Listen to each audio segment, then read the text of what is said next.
Runaan's is the least built item in set 10 by a pretty huge margin. Despite the item being so powerful, so few champions can properly use it. However, there is a unit that exploits the power of this item, and of course that's Gnar. Especially in patch 14.1 where Runaan's is getting buffed, Gnar Reroll will become more relevant than ever. And by watching this video you can get ahead of the curve and learn about Gnar before anyone else. But what are Gnar's best in slot items? What comps do you play around Gnar? And will Gnar truly stomp the meta? But before we get into that, remember that if you want to see more content like this, make sure you subscribe.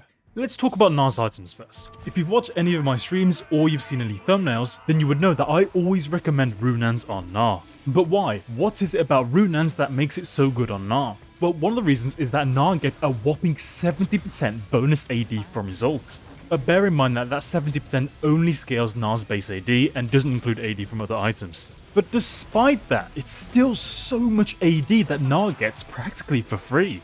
Even without any items, Gnar hits like a truck, and Runaan's will then allow Gnar to throw bicycles at nearby units. As in, those bolts are doing a lot of secondary damage to units nearby Gnar. So while Gnar works on isekaiing his current target, he can still deal a lot of damage to someone else. And another reason is that Gnar is single target, but Runaan's changes that. So Runaan's makes up for that weakness.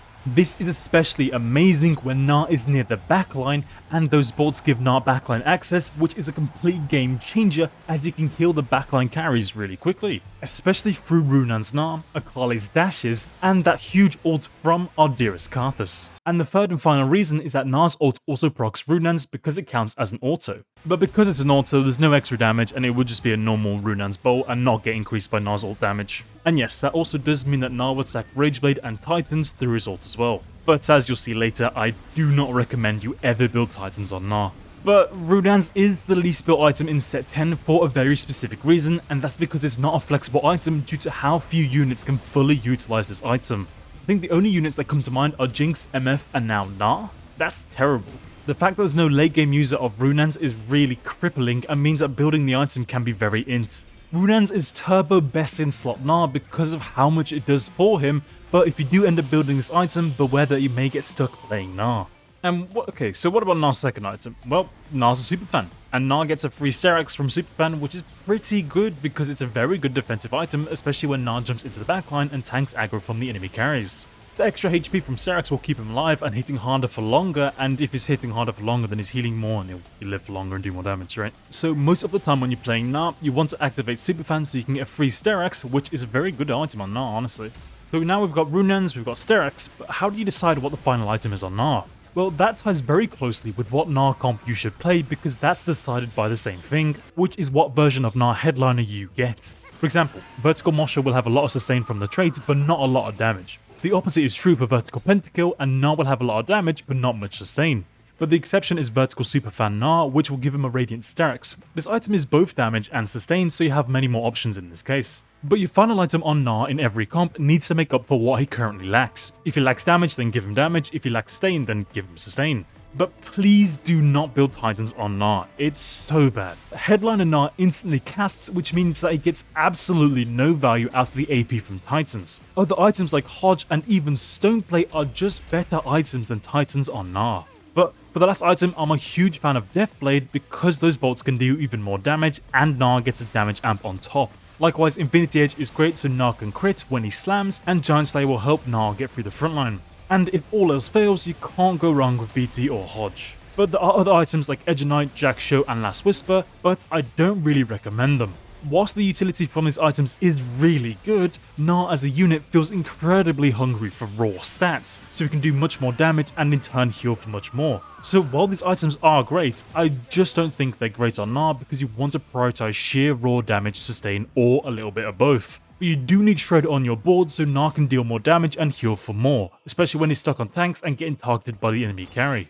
Regardless of which comp you're playing, if you're playing Gnar, then you will eventually play Yorick, who has innate Shred. But in some of the comps I'll show you in a second, you can also give Akali Last Whisper because she's very difficult to lock down, and in turn really good at applying the Sunder. But as you're waiting for either Akali or Yorick, you can also give a Last Whisper to Urgot because it's also really good at applying that item as well. Just make sure you put your Sunder and Gnar on the same side of the board so he can benefit from it. But now let's move on to talk about the comps. But before we get into the comps, I will say that Gnar's headliner bonus isn't really anything special, but I always take it for a few reasons. Firstly, Gnar obviously gets his superfan item because he's the headliner, and with him ulting instantly, it does more damage sooner, but mostly a headliner Gnar will give you a very clear direction as to which of the 3 comps you'll play around Gnar. Well, you know what, let me add another reason. Sometimes you can position your headliner Gnar so when he instantly casts, he jumps all the way to the backline. Using this tech, you can instantly kill the backline and in turn instantly win the round. But I'll go into detail about this tech in this video, so make sure you watch that.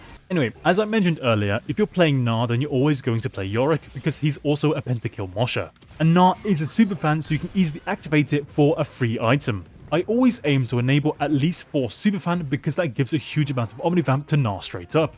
I mean, 4 superfan and 2 mosher Gnar is almost as much omnivamp as 6 moshers, so it's pretty good. So with that in mind, you have these core units to all of Gnar's comps, which are Lilia, Kennen, Gnar, Neeko and Yorick. From here, the extra units change depending on what Gnar headliner you get. If you get headliner pentakill, then throw Mordekaiser, Akali and Karthus. You can keep the same board if you get chosen superfan, or you can drop Mordekaiser for fresh. Now, what I will say is that splashing KDA is really nice for Gnar. Firstly, the AP means the transformation will give more HP, but then the extra 10% bonus HP from KDA will scale that up as well. So KDA will give Gnar a lot of HP for practically nothing. But things do get a bit messy when Gnar is chosen Mosher headliner because it's very difficult to mesh Mosher and Superfan together.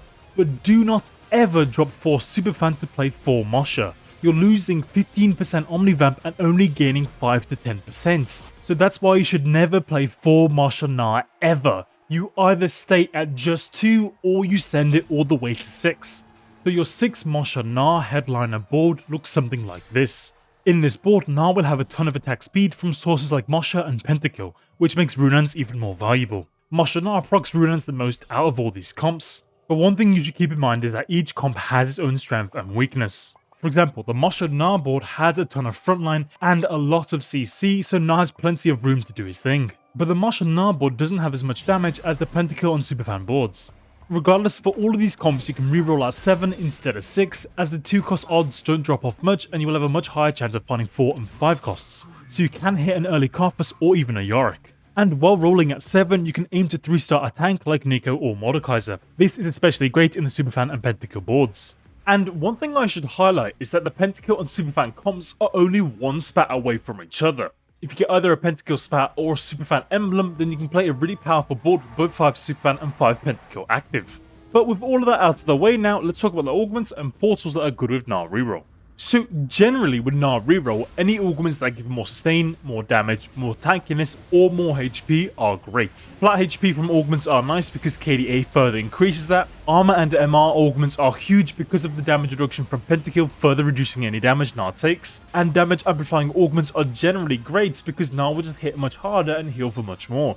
But great sustain augments are Vampirism, which also gives a lot of HP, Palm Assist, Healing Orbs, which provides a silly amount of healing, and Do It For The Fans, which is just a huge amount of Omnivamp for Gnar. Great tank or HP augments are Unified Resistance, Endurance Training, Remember Your Roots, which will also benefit most of your boards because Gnar has 3 traits, and Cybernetic Bulk. But there's also Talent Search, which will increase everyone's HP on this board through their headliner bonus, and KDA of course will further increase that flat HP. But there's also an interaction between Neeko and Gnar, where Neeko will copy Gnar, giving more mana to Gnar and helping him cast sooner. And something I've noticed is that if Gnar has max mana, then he can cast it all from quite a large range.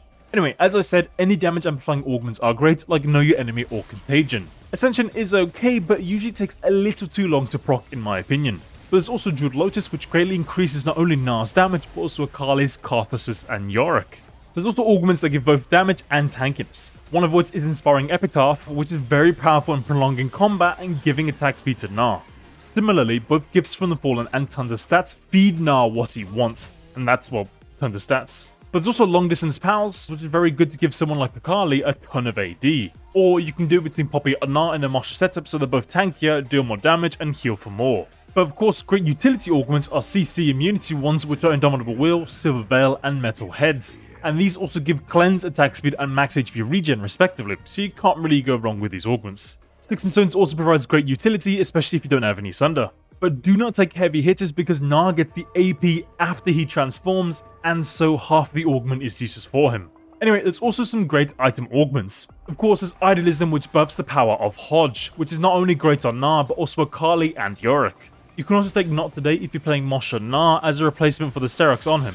And an amazing augment for both Urgot and Akali is Capricious Forge, as they both use the artifacts really well. But speaking of artifacts, Portable Forge, What the Forge, or Freaky Friday are great because you can get an Infinity Force or Death Defiance, both of which are great on Gnar. And in terms of support items, you have Banshee's Veil, Radiant Virtue, Random's Omen, and Lockets, which are great to directly buff Gnar. And you can also go for an Obsidian Cleaver on Akali or Urgot for some great shred. And lastly, I should mention the multi-talented portal because Gnar can get a headliner bonus in both Superfan and Pentakill. This results in an insane board where Gnar has both a Radiant item and 5 Pentakill active, which results in a lot of damage. But yeah, that should mostly be it. Remember that if you want to know how to position Gnar, then check out my previous video that goes into depth about that. But before this video ends, I wanted to mention that a member of my community, Camo Haruto, is getting shipped off to Alaska soon. So wish him the best of luck, guys. Camo, I hope you come back soon. But now let me pass over some questions to you guys. Which version of Gnar Reroll is your favourite? How do you think Gnar will fit in the meta? And did I miss anything? Let me know in the comments and remember to subscribe. Anyway, check out these other videos if you want to see more from me. And as always, thank you for watching and I'll catch you in the next one.